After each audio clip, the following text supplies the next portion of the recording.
Hi everyone, in front of me I've got CUBOT King Kong 6 and let me share with you how to change date and time on this device.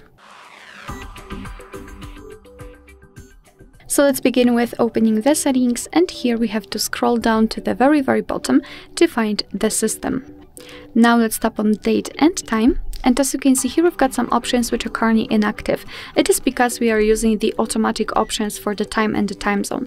So first of all, we have to turn off both of those switchers. And now we can freely tap on date and choose it from the calendar, confirm it with OK. The same situation with the time, just choose it from this clock, first of all the hour, then minutes, and confirm it with OK. As you can see, it will be immediately applied to the status bar. Of course, you can also change the time zone. Just tap on it, tap on the region.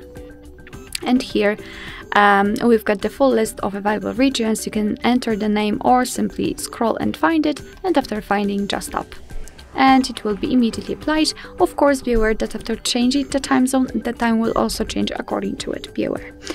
We can also change the time format. We can use the automatic option, which is currently applied, so the local default. But if you want to set it manually, just turn off this option by tapping on the switcher, and then you can decide whether you want to use the 12-hour format, which is currently applied, or 24-hour one. You can apply it just by tapping on the switcher, and you can see that it will be applied.